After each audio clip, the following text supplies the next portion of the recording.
नमस्कार दोस्तों, स्वागत है आपका हमारे चैनल सनातनी टेलर में।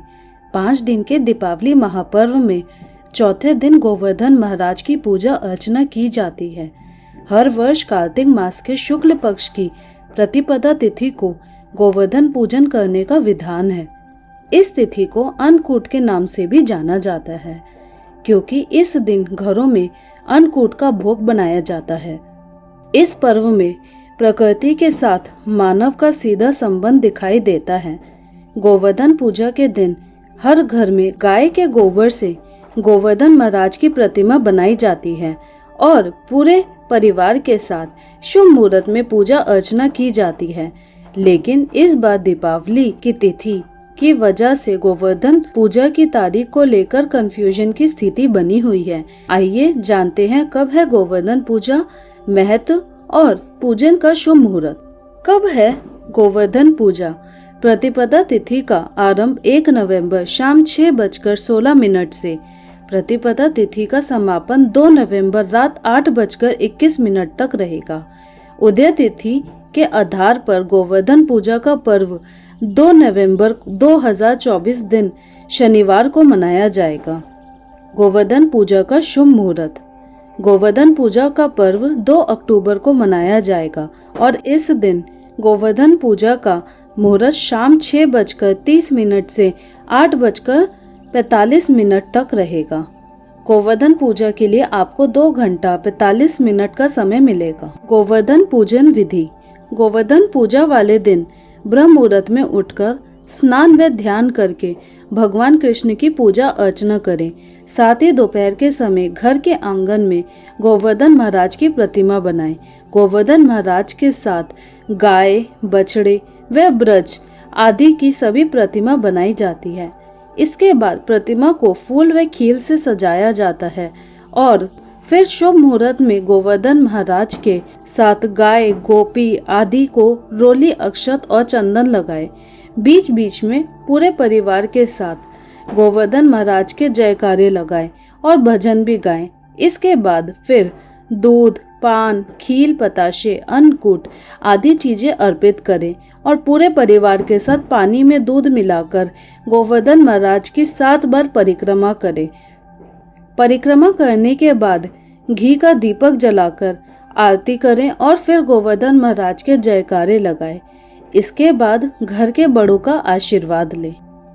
गोवर्धन पूजा की कथा। पौराणिक कथाओं के अनुसार कार्तिक मास की प्रतिपदा तिथि को ब्रज में पहले देवराज इंद्र की पूजा हुआ करती थी, लेकिन भगवान कृष्ण ने ब्रजवासियों से इंद्र के बजाय गोवर्धन पर्वत की पूजा करने को कहा। भगवान कृष्ण की बात मानकर सभी ब्रजवासी गोवर्धन पर्वत की पूजा अर्चना करने लगे। जब यह जानकारी देवराज इंद्र को मिली तो उन्होंने अपने घमंड में आकर पूरे ब्रज में तूफान और बारिश से कहर बरसा दिया। धीरे धीरे हर चीज जलमग्न हो रही थी।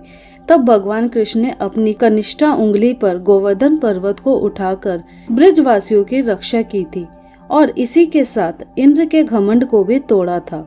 चारों तरह घर अस्त व्यस्त होने की वजह से सभी सब्जियों को मिलाकर अन्नकूट तैयार किया गया था।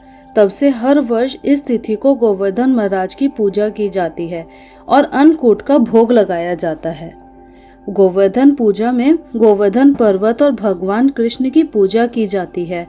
साथ ही गोवर्धन पूजा के लिए कई प्रसिद्ध मंदिरों में भगवान कृष्ण को 56 भोग का भी प्रसाद लगाया जाता है। असल में इस परंपरा में एक पौराणिक कथा जुड़ी हुई है। आइए जानते हैं गोवर्धन पूजा में श्री कृष्ण को 56 भोग क्यों लगाते हैं और 56 भोग में कौन से पकवान होते हैं शामिल।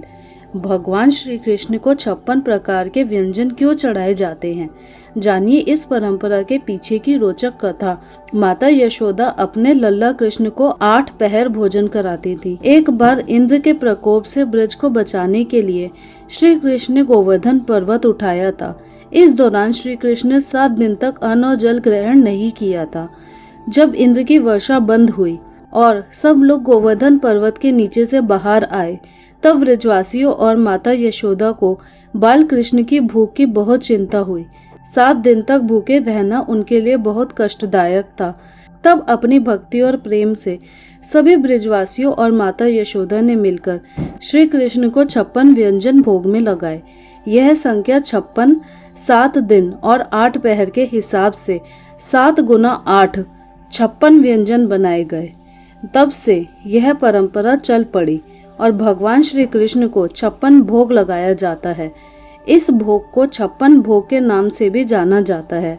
यह कथा भगवान श्री कृष्ण के प्रति ब्रजवासियों के असीम प्रेम और समर्पण को दर्शाती है। संसार में मुख्य रूप से 6 तरह के स्वाद होते हैं। ये 6 तरह के स्वाद हैं मीठा, खट्टा, नमकीन, अम्लीय, कड़वा और कसैला। इन 6 स्वादों को मिलाकर 56 तरह के पकवान बनाए जाते हैं। इन 56 भोग में शामिल पकवान हैं माखन मिश्री, खीर, पंजीरी, रसगुल्ला, रबड़ी, मूंग दाल हलवा, जलेबी, मालपुआ, जीरा लड्डू, काजू बादाम बर्फी, पेड़ा, घेवर, मोहन भोग,